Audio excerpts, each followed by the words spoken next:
అరుణాచలం ప్రపంచంలోనే అతిపెద్ద శివుని గుడిలో ఇది ఒకటి. అరుణాచలంకి వెళ్ళాలంటే మన జేబులో డబ్బులుంటే సరిపోదు, ఆ శివుడి ఆజ్ఞ ఉండాలని అక్కడికి వెళ్ళిన తర్వాత తెలిసింది. మేము వెళ్ళింది 6 మంది అయినా ఆ అరుణాచలేశ్వరుని దర్శనం చేసుకుంది మాత్రం మేము ముగ్గురమే. ఎందుకు ఏంటి అనేది మీకు ముందు ముందు తెలుస్తుంది. తిరుపతి నుంచి వెళ్ళి అరుణాచలంకి 200 కిలోమీటర్ డిస్టెన్స్ అయినా మనం 80 రూపాయలు వెళ్ళిపోవచ్చు. Train number 16779 Rameswaram express daily morning 11:55 AM కి అయితే స్టార్ట్ అవుతుంది. ట్రైన్ 5 మినిట్స్ కంటే ఎక్కువ ఆగదు, ఇది గుర్తు పెట్టుకోండి. ఈ ట్రైన్ ఎంత స్పీడ్ అంటే 200 కిలోమీటర్ ని 4 గంటల్లో కవర్ చేస్తుంది. మధ్యాహ్నం 12 కి స్టార్ట్ అయిన ట్రైన్ 4 కల్లా తిరువనమలైకి అయితే రీచ్ అయింది. స్టేషన్ నుంచి బయటికి మనకి ఈ టైప్ లో కొద్ది సౌండ్స్ అయితే వినిపిస్తాయి.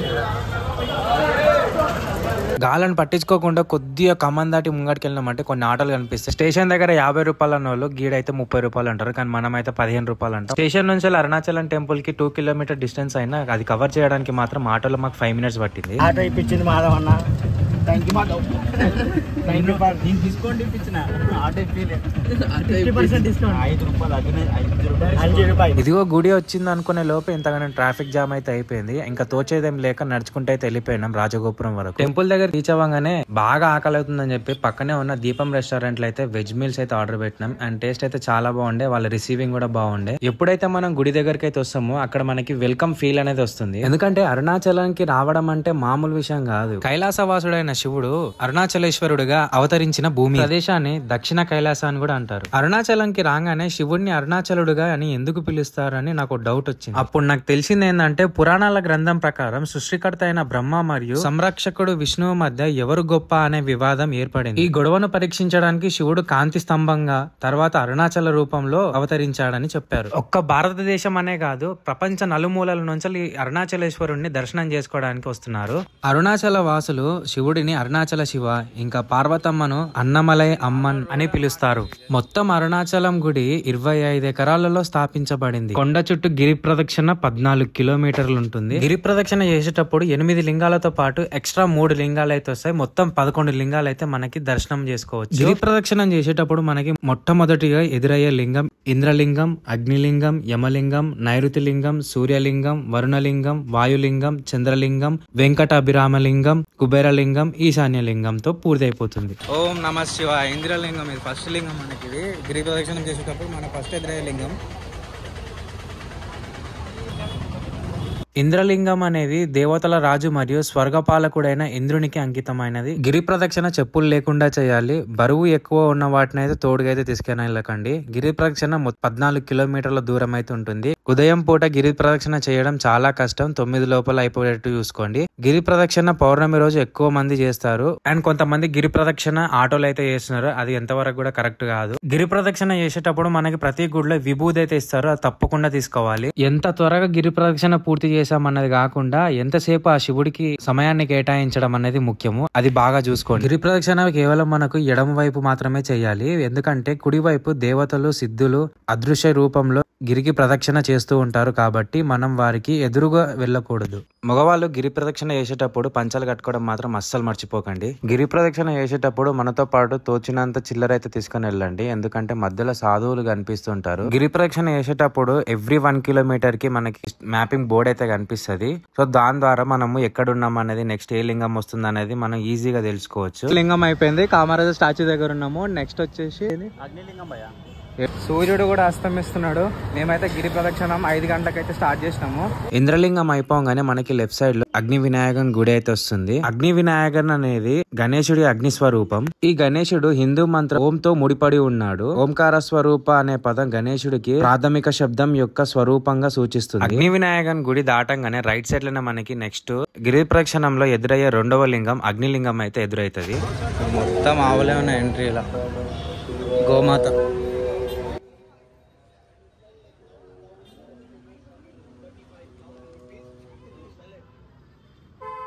అగ్నిలింగం ఆలయం ఈ మార్గంలో ఆగ్నేయ భాగంలో ఉంటుంది. ఆగ్నేయ భాగం అంటే తూర్పుకి దక్షిణకి మధ్యలో ఉన్న దిశని ఆగ్నేయ దిశ అంటారు. ఇది అగ్నిదేవుడైన అగ్నికి అంకితం చేయబడింది. అగ్నిలింగాన్ని దర్శనం చేసుకోవడం వల్ల పాపాలు తొలగిపోయి ఆత్మ శుద్ధి అవుతుందని అంటారు. పంచభూత లింగాలలో ఒకటి అరుణాచలంలోని అగ్నిలింగం ప్రపంచంలోనే అత్యంత మహిమను కలిగి ఉన్న ప్రత్యక్ష లింగం తిరువనమలైలో ఉంది. అగ్నిలింగాన్ని దర్శనం చేసుకున్నాక బయటకు వచ్చిన తర్వాత మనకి లెఫ్ట్ సైడ్ లో కాళికామ్మ దేవి ఆలయం అయితే ఉంటుంది. అక్కడ హిజ్రాలతో నిమ్మకాయ దిష్టి తీపించుకోవడం వల్ల దీర్ఘకాలపు నొప్పులతో బాధపడుతున్న వాళ్ళందరికీ ఆ నొప్పులు అనేవి తొలగిపోతాయని ఇక్కడ వారి చాలా నమ్మకం. కానీ ఇజ్రాయల్ అనే కాదు, మన కుటుంబ సభ్యులకి ఎవరికైనా సరే ఆ నిమ్మకాయలతో దిష్టి తీపించుకొని ఆ నిమ్మకాయని తొక్కిపిస్తే మోకాల నొప్పులైనా ఏ నొప్పులతోనైనా దీర్ఘకాలపు నొప్పులు ఏదైనా సరే వెళ్ళిపోతుందని చాలా మంది నమ్ముతున్నారు. కాళికాంబ దేవి ఆలయంలో దర్శించుకున్న తర్వాత మనకి రైట్ సైడ్ లోనే రమణ మహర్షి ఆశ్రమం అయితే కనిపిస్తుంది. రమణ మహర్షి ఆశ్రమం గురించి నేను ప్రత్యేకంగా చెప్పక్కర్లేదు, అండ్ లోపల వీడియో షూటింగ్ అయితే అలౌ చేయలేదు, సో దాని వల్ల నేను చూపించలేకపోయాను. ఈ ఆశ్రమంలో మనకి ఉచితంగా భోజనం కూడా పెడతారు. అరుణాచలంలో టైం స్పెండ్ చేద్దాం అనుకున్న వాళ్ళకి, పీస్ఫుల్ మైండ్ కావాలనుకున్న వాళ్ళకి ఇందులో మనకి మెడిటేషన్ హాల్ అయితే ఉంటుంది. గిరి ప్రదక్షిణ చేసేటప్పుడు కొండ చుట్టూ మనకి కొన్ని సమాధులు అయితే కనిపిస్తాయి. ఆ సమాధులు ఏవో కాదు, ఇక్కడ ఉన్న సాధువులు ఎవరైతే చనిపోతారో వాళ్ళని సమాధిగా అక్కడ పూడ్చి పెడతారు. నేను స్టార్టింగ్ లో మీకు చెప్పాను కదా, దేవతలు సాధువులు అనేది రైట్ సైడ్ నుంచి వెళ్ళి గిరి ప్రదక్షిణ అయితే చేస్తారని చెప్పేసి, దానికి చిహ్నం ఇదే. ఇప్పుడు మనం దర్శించుకోబోయేది యమలింగం. ఈ లింగం దక్షిణ భాగంలో అయితే ఉంటుంది. ఈ ఆలయంలో పూజించడం వల్ల అకాల మరణం నుండి రక్షణ లభిస్తూ జనన మరణ చక్రం నుండి విముక్తి లభిస్తుందని అంటారు. యమలింగ ఆలయం మరణ దేవుడైన యముడికి అంకితం చేయబడింది. గిరి ప్రదక్షిణ చేసేటప్పుడు రోడ్లు క్రాస్ చేసేటప్పుడు జాగ్రత్తగా క్రాస్ చేయండి. మిమ్మల్ని నమ్ముకొని ఇంట్లో మీ అమ్మ నాన్న ఉంటారు. అండ్ ఇప్పుడు మనం ఎగ్జాక్ట్ గా యు ఆర్ హియర్ అనే పాయింట్ దగ్గర అవుతున్నాము, టు చెంగం అని. సో అంటే 4/14 అని ఉంది, అంటే ఆల్మోస్ట్ 4 కిలోమీటర్స్ అయితే కంప్లీట్ చేసినాము. మొత్తం 14 కిలోమీటర్స్ లో 4 కిలోమీటర్స్ అయితే కంప్లీట్ చేసినాము. దారిలో ఒక్కటనే కాదు, చాలా అంటే చాలా టెంపుల్స్ అయితే వస్తాయి. గణేషుని గుడి వస్తుంది, హనుమాన్ టెంపుల్ వస్తుంది, అమ్మవారి గుళ్ళు వస్తున్నాయి, చాలా అంటే చాలా వస్తున్నాయి. గిరి ప్రదక్షిణ చేసేటప్పుడు మనకి భక్తులకి ఏ విధంగా ఇబ్బంది లేకుండా వాష్రూమ్ ఫెసిలిటీస్, వాటర్ ఫెసిలిటీస్ అయితే ప్రొవైడ్ చేసిర్రు. అండ్ చాలా వరకు ఫుడ్ స్టాల్స్ కూడా ఉన్నాయి. ఇన్ కేస్ మనకు మధ్యలో ఏమైనా ఆకలేనప్పుడు ఇక్కడ స్నాక్ ఐటమ్స్ అయితే అవైలబుల్ గా ఉన్నాయి, వాటిని తీసుకొని తినొచ్చు. బట్ నా డెసిషన్ వరకు అయితే మనము మాక్సిమం హైడ్రేటెడ్ లో ఉండాలి. డిహైడ్రేషన్ వల్ల మనకి ఆకలి అనిపిస్తుంది కాబట్టి ఫుడ్ ని తీసుకోవడం కంటే కోకోనట్ వాటర్ లేకపోతే ఏదైనా ఫ్రూట్ జ్యూస్ కన్జ్యూమ్ చేసుకుంటే బెటర్. మొత్తం 1 2 3 4 5 6 7 మొత్తం 7 జింకలు అయితే ఉన్నాయి ఇక్కడ. ఈ మ్యాపింగ్ బోర్డ్ వచ్చేసిందంటే మనం ఇంకా అర్థం చేసుకోవాలి 4వ లింగం వచ్చిందని. 4వ లింగం ఏదంటే నైరుతి లింగం, నైరుతి లింగం అని కూడా అంటారు. నైరుతి లింగం ఆలయం గిరి ప్రదక్షిణ మార్గంలో నైరుతి స్థానానికి ఆక్రమించింది మరియు నైరుతి దిశలో సంరక్షకుడైన నైరుతి భగవంతుడికి అంకితం చేయబడింది. ఈ లింగాన్ని దర్శించుకోవడం వల్ల దుష్ట శక్తుల నుండి, ప్రతికూల శక్తి నుండి రక్షణ పొందడానికి భక్తులు ఈ ఆలయానికి సంప్రదిస్తారు. గిరి ప్రదక్షిణ చేసేటప్పుడు నేను స్టార్టింగ్ లోనే చెప్పాను, వాటర్ ఫెసిలిటీస్ మనకి చాలా చోట్ల అవైలబుల్ గా ఉంటుందని. అందులో ఇది ఒకటి కూడా. గిరి ప్రదక్షిణ చేసేటప్పుడు మనకి కాళ్ళకైతే చాలా నొప్పులు వస్తాయి కదా, వాటి గురించి అన్ని foot resting or foot massage points అయితే ఉంటాయి. 5 minutes కి 50 rupees అయితే చార్జ్ చేస్తారు ఇక్కడ. అండ్ ఇక్కడనే కాదు, చాలా చోట్ల ఉంటాయి. ఇంకా ముందుకెళ్తే ఇంకా తక్కువ రేట్ అయ్యే ఛాన్సెస్ కూడా ఉంటాయి. ఇప్పుడు మనం దర్శించుకునేది సూర్యలింగం. ఇది అష్టలింగంలోకి అయితే రాదు. సూర్యలింగాన్ని దర్శించుకోవడం వల్ల శాంతి, శ్రేయస్సును తెస్తుందని నమ్ముతారు. అలాగే సూర్యలింగాన్ని దర్శించుకోవడం వల్ల న్యాయకత్వం లక్షణాలు పెంచుతాయని కూడా చెప్తారు. సూర్యలింగాన్ని దర్శించుకోవడం వల్ల సూర్యదేవుడు, శివుడి ఆశీర్వాదాలు లభిస్తాయి. నేను ఇంతకు ముందే చెప్పాను కదా, ఫుట్ మసాజ్ పాయింట్ అనేది తక్కువ రేట్ లో కూడా లభిస్తుందని. అది ఇక్కడే మనం జస్ట్ 20 rupees పే చేస్తే 5 minutes వరకు అందులో రెస్ట్ తీసుకొని ఆ నొప్పి నుంచి కొద్దిసేపు వరకు అయితే విముక్తి పొందొచ్చు. ఏంటి అంత బాగా నొప్పి లేస్తాయా అని అనుకుంటే గిరి ప్రదక్షిణ చేసిన వాళ్ళకి అడగండి, వాళ్ళ ఎక్స్పీరియన్స్ మీకు చెప్తారు. కాళ్ళు ఎలా నొప్పి లేస్తాయో, ఎలా పొక్కులు పడతాయో అనేది. మనం గిరి ప్రదక్షిణ చేసేటప్పుడు డ్రింక్స్ అవ్వనివ్వండి, కూల్ డ్రింక్స్ అవ్వనివ్వండి, అవి చాలా అంటే చాలా తక్కువ రేట్లోనే ఉన్నాయి, ఎక్కువ కాస్ట్ ఏం లేవు. కోకోనట్ వాటర్ వచ్చేసి 20 rupees అంట. అండ్ మన దగ్గర దొరికే 20 rupees పెప్సీ బాటిల్స్ అయితే 15 rupees కే దొరుకుతున్నాయి.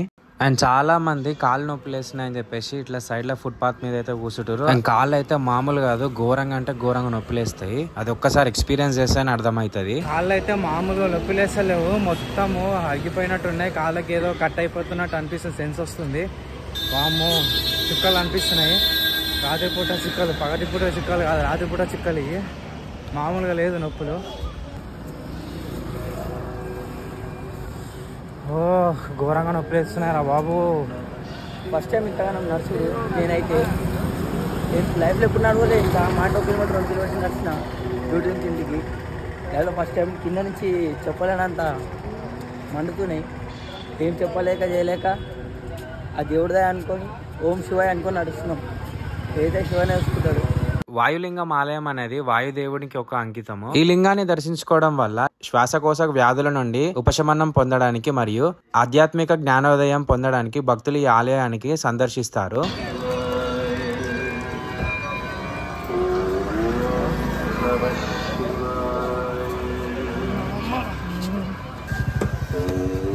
ఇవేంటో తెలిస్తే కామెంట్ చేసి చెప్పండి.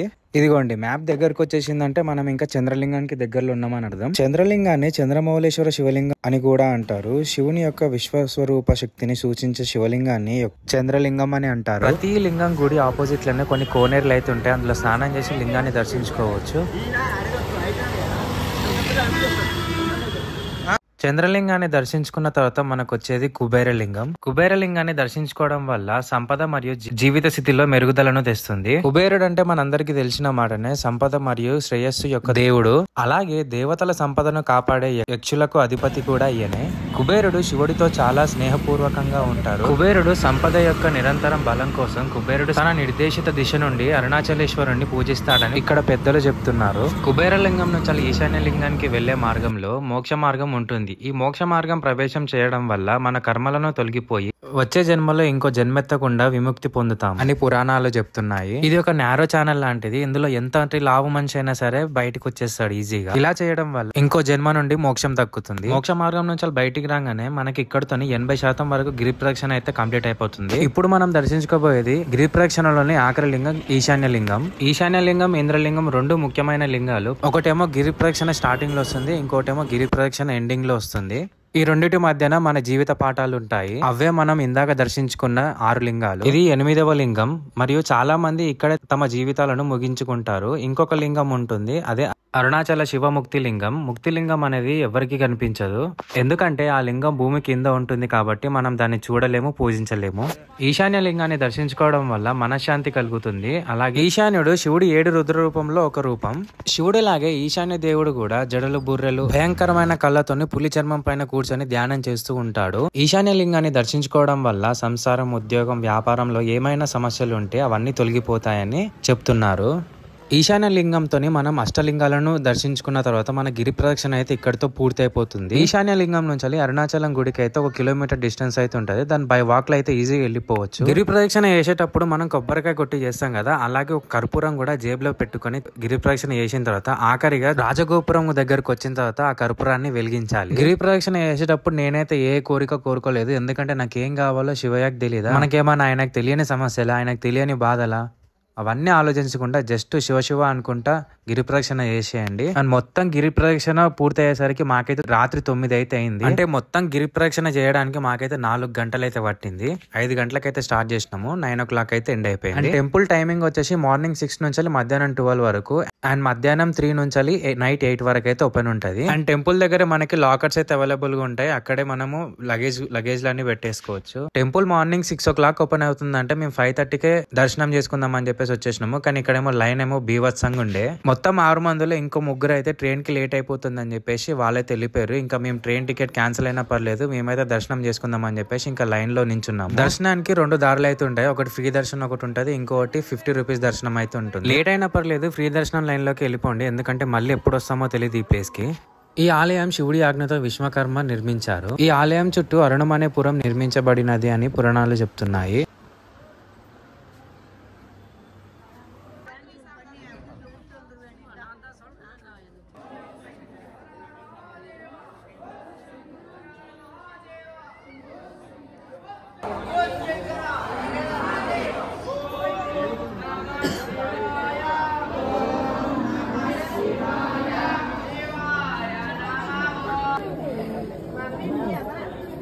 आने को तो टाइम आने वाला टाइम है, टाइम అరుణాచలం గుడిని ఔరంగజేబ్ వాళ్ళు గూలగొట్టేసి మసీద్ కట్టిన విషయం శివాజీ మహారాజు తెలుసుకున్నాడు. అది తెలిసిన వెంటనే తన దక్షిణ దిగ్విజయ్ ప్రచారంలో తిరువనమలై వెళ్లి ఔరంగజేబ్ వాళ్ళతో యుద్ధం గెలిచి వాళ్ళ కళ్ళ ముందే మసీద్ ని డిస్ట్రాయ్ చేసి శివలింగాన్ని మళ్ళీ స్థాపించాడు. అలాగే దాంతో పాటు రాజగోపురం కూడా నిర్మించాడు. ఈ ఒక్క టెంపుల్ అనే కాదు, ఇండియా మొత్తం ఔరంగజేబ్ టెంపుల్స్ ని డిస్ట్రాయ్ చేస్తుంటే ఎదురు తిరిగింది శివాజీ మహారాజ్ ఒక్కరే. భారతదేశం మొత్తం ఔరంగజేబ్ ఇస్లాం లోకి కన్వర్ట్ చేస్తుంటే ఎదురు తిరిగింది కూడా ఒక్కరే. ఈ రోజు ఇండియాలో హిందూయిజం బతికిందంటే దానికి రీజన్ కూడా శివాజీ మహారాజే. ఆయన పేరు చరిత్ర మర్చిపోదు, ద ప్రొటెక్టర్ ఆఫ్ హిందూ ధర్మ, ఛత్రపతి శివాజీ మహారాజ్. మాకు దర్శనం అవ్వడానికి మొత్తం 3 గంటలు అయితే టైం పట్టింది. అండ్ స్పెషల్ విఐపి దర్శనం వాళ్ళకైతే ఇట్లా మధ్యలోకి వెళ్ళి పంపిస్తారంట.